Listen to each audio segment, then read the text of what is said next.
ذہن میں آئی تھی وہ نکل گئی ذہن سے. میں نے کہا وہ بتاتا ہوں میں. اولئک یجزون الغرفۃ بما صبروا ویلقون فیہا تحیۃ وسلاما. ابھی میں نے کہا تھا نا ایک بات کر کے بیان ختم کرتا ہوں. دیکھو یار ایسے منٹوں میں بات دماغ سے نہیں. ایک کام ہاں یاد آ گیا. پچھلے سال نا میں ڈیفینس میں گیا کسی کے گھر, کوئی بیان تھا یا کوئی میرے دوست تھے, دعوت تھی. ہاں دوست تھے میرے, وہ دعوت تھی.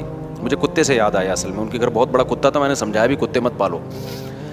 میں جب ان کے گھر گیا تو ان کے والد صاحب نے اپنے گھر کا مجھے وزٹ کرا کے کمرہ دکھایا. بڑا وی آئی پی کمرہ تھا وہ, خوشبو عود کی خوشبو جو ہے نا دھونی. تو انہوں نے کہا یہ ہمارا مصلی ہے, ہم نے اپنے گھر میں ایک کمرہ عبادت کے لیے بنایا ہے. نماز, تلاوت, ذکر کہاں ہوگا؟ ادھر ہوگا. میں نے کہا بھائی یہ تو حدیث میں نبی کا حکم ہے کہ اپنے گھروں میں ایک کمرہ کیا بناؤ؟ عبادت کے لیے. اب کراچی میں لوگوں کے گھر چھوٹے ہوتے ہیں, اتنے کمرے ہوتے نہیں ہیں, لیکن جن لوگوں کو اللہ نے بڑے گھر دیے ہیں ان کو چاہیے کہ نبی صلی اللہ علیہ وسلم کی حکم کی تعمیل میں ایک کمرہ کس کے لیے خاص کر دیں؟ اللہ کے لیے. پھر اس کو بہت صاف ستھرا رکھیں, اس میں عود کی خوشبو کی دھونی دیں, جو خوشبو میسر ہو. اگربتی نہ لگائیں اللہ کا واسطہ. اگربتی مزاروں پہ لگی ہوتی ہے, اب وہ انتخابی نشان بن چکی ہے. اور وہ بھی نہ لگائیں کافور, وہ مردوں پہ لگا کے نا وہ مردوں کی کا انتخابی نشان بن چکا ہے. وہ کہیں کافور لگی ہو, مجھے لگتا ہے کوئی مردہ لیٹا ہوا ہے یہاں پہ, مجھے تو ایسا لگتا ہے, مجھے آپ کا نہیں پتا. بہرحال تو ایسا لگتا ہے بھی تازہ جنازہ ہوا ہے. وہ کافور بنا ایسا دیا گیا, حالانکہ وہ ایک زمانے میں دولہا اور دلہن کے لگتا تھا. اب دولہا کے لگاؤ گے نا وہ دلہن بھاگ جائے گی, بولے گی مجھے میت کی بو آ رہی ہے. کچھ چیزیں لگ کے وہ اس کا علامت بن جاتی ہے نا.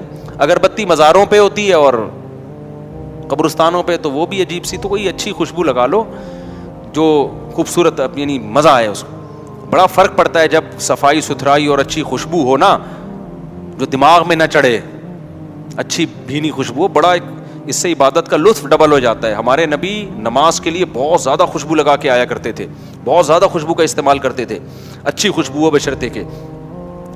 تو ایک کمرہ گھروں میں کیا کرنا چاہیے؟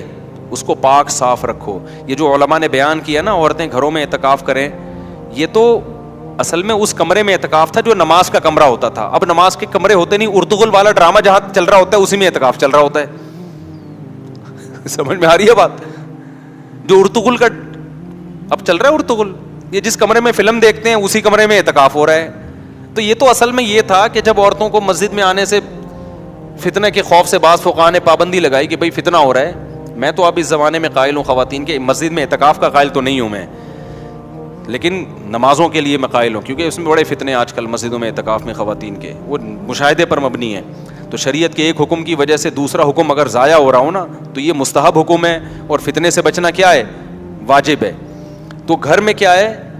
تو اس میں یہ ہے کہ بھائی وہ صاف ستھرا ایک کمرہ ہو, اس میں کارپٹ بچھائیں, اس میں خوبصورت پردے لگائیں اور اس کو بند رکھیں. بچوں کا داخلہ اس میں کیا ہو, ایسا نہ ہو بچے وہاں جا کے ساری چیزیں الٹ پلٹ کریں, پیمپر پھینک کے آ گئے, پیشاب کر دیا. تو بچوں کو لے کے جائیں مگر اپنے ساتھ, سمجھتے ہو؟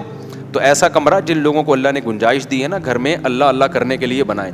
ہمارے شیخ اللہ ان کی عمر برکت دے, ایک دفعہ انہوں نے مجھے اپنا کمرہ دکھایا, بڑا صاف ستھرا وی آئی پی کمرہ ہے. انہوں نے کہا یہ اللہ کرنے کے لیے. یہ کس کے لیے؟ اللہ کرنے کے لیے. تو ایسا ہونا چاہیے. تو گھر اگر گنجائش ہو, نہیں ہے تو پھر کہیں بھی کچھ بھی کر لو بھائی, ٹھیک ہے نا, اللہ اسی طرح قبول کرے گا. کوئی پھٹا ڈال لو, اس پہ نماز پڑھ لیا کرو. ہمارے حضرت کا بھی ایک نماز کی ایک جگہ تھی, ہمارے حضرت مفتی رشید احمد صاحب رحمہ اللہ کی, بڑا پیارا کمرہ سجایا ہوا تھا انہوں نے. تو وہ نماز کی ایک جگہ تھی. حضرت تو پھر تھے بڑے خاندانی, صفائی ستھرائی بہت سے بھی زیادہ تھی, وہ میں اور آپ افورڈ نہیں کر سکتے. تو اس میں ایک تختہ تھا, اس کے اوپر ایک خوبصورت سا مصلی بچھا ہوا تھا, اور بہت زیادہ خوشبو کا استعمال. اس میں یہ تھا کہ اس کے اوپر جو جائے نماز خوبصورت سی بچھتی تھی, تو حضرت کے ہاں اصول یہ تھا کہ اتنے دن میں یہ دھل جائے گی, حالانکہ اتنے دن میں وہ گندی نہیں ہوتی تھی.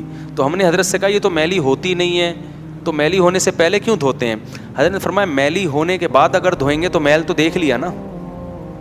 نہیں آئی بات سمجھ میں؟ اوپر سے گزرتی ہیں ہم لوگوں کی سمجھ میں یہ باتیں. حضرت نے فرمایا میل تو دیکھ لیا نا, دھونا تو اس لیے تاکہ گھر میں میل نہ آئے.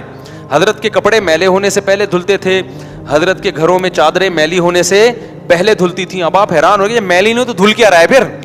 صحیح ہے بھائی, اب خطرہ ہوتا تھا کہ اب نہ دھوئی تو میلی ہو جائیں گی, تو پہلے ہی دھو دو تاکہ میلے ہونے کا جو پروسیس ہے وہ تھوڑا سا لمبا ہو جائے. تو ہمارے حضرت کا سارا سیٹ اپ ہی یہی تھا کہ بستر کی چادریں میلی ہونے سے پہلے دھل رہی ہیں, مصلی میلا ہونے سے پہلے دھل رہا ہے, موزے میلے ہونے سے پہلے. اور آج لوگوں کے موزے دیکھو, بے ہوش کے قریب موزہ لے کے جاؤ گے نا ہوش میں آ جائے گا. ڈاکٹروں سے نا بعض دفعہ ٹیکا لگا کے بے ہوش تو کر دیتے, ہوش میں نہیں لا رہے ہوتے. تو جو بچے اسکول جاتے ہیں نا ان کے موزے سونگواؤ.